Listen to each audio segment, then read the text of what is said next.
ලෝක බලවතුන් අතර තියෙන යුද බලය මනින ප්‍රධානතම අවියක් තමයි බැලිස්ටික් මිසයිලය.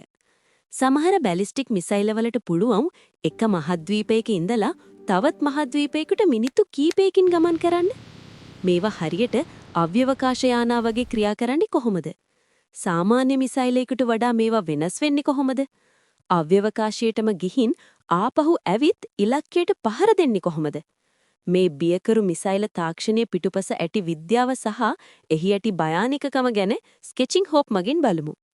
බැලිස්ටික් මිසයිලයක් සරලවම කිව්වොත් එහි ගමන් මගින් වැඩි කොටසක් පෘථුවියේ ගුරුත්වාකර්ෂණය සහ වායුගතික විද්‍යාව මත පදනම්ව චාපයක හෙඩයට ගමන් කරන මිසයිල වර්ගයකි. සරලව කිව්වොත් ඔබ අතින් බෝලයක් උඩට විසිකලොත් එය මුලින්ම ඔබේ අතේ ශක්තියෙන් ඉහළට ගොස් පසුව වක්‍ර වී තවත් තැනකට වැටෙනවා නේද? බැලිස්ටික් මිසයිලයක් ක්‍රියා කරන්නෙත් හරියට මේ විදිහටයි. එය විසිකල බෝලයක් වගේ ගුරුත්වාකර්ෂණය මත පදනම්ව ඉලක්කය වෙත ගමන් කරනවා. ක්‍රියා කරන ආකාරය. බැලිස්ටික් මිසයිලයක් සාමාන්‍ය මිසයිලයක් වගේ දිගටම එන්ජින් එකකින් දුවන්නේ නැහැ. ඒකේ ගමන අදියර 3කට බෙදෙනවා. Boost phase. මුලින්ම රොකට් එන්ජින් එකකින් මේක වායුගෝලයෙන් ඉවතට විදිනවා. Mid course phase. මේක තමයි පුදුම සහගතම අවස්ථාව. මිසයිලය අව්‍යවකාශයේ රික්තකයේ මැදින් කිලෝමීටර 10 ගණනක් පාවෙලා යනවා. Terminal face.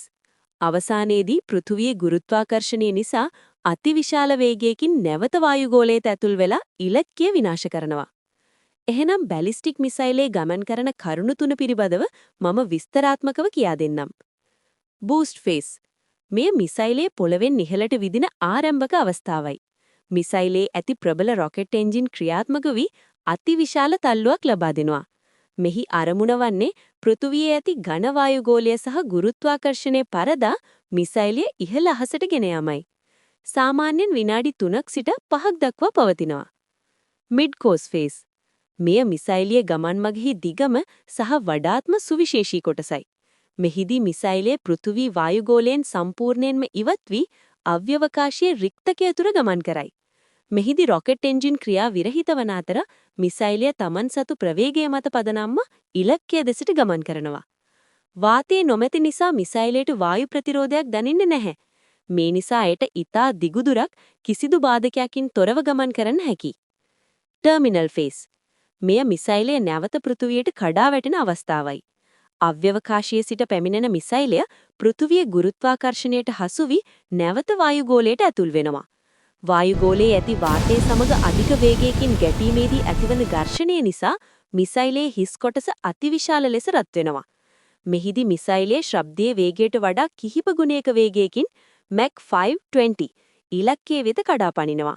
මෙතරම් වේගයකින් පැමිණෙන නිසා මෙය අතරමඟදී නවත්වන්න ඕනම ආරක්ෂක පද්ධතියකට විශාල අභියෝගයක්. ඇයි මේවා මෙච්චර භයානක?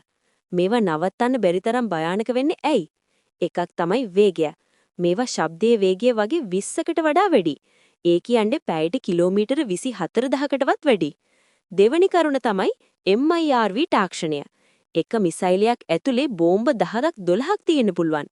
අව්‍යවකාශයේදී මේවා වෙන් වෙලා නගර කිහිපයකට එකවර පහර දෙනවා. මේ වගේ තාක්ෂණයන් ලෝක බලවතුන් තමන්ගේ ආරක්ෂාවට පාවිච්චි කළත් මේවයින් වෙන්න පුළුවන් විනාශය ගැන හිතන කොටත් බය හිතෙනවා. අලුත් දෙයක් ඉගෙන ගත්තා නම් වීඩියෝ එක ලයික් කරන්න, යාළුවන්ටත් බලන්න ෂෙයා කරන්න. මෙවැනි විද්‍යාත්මක සහ ලෝකයේ තොරතුරු දැනගන්න ස්කෙචින් හොප් සබ්ස්ක්‍රයිබ් කරන්න.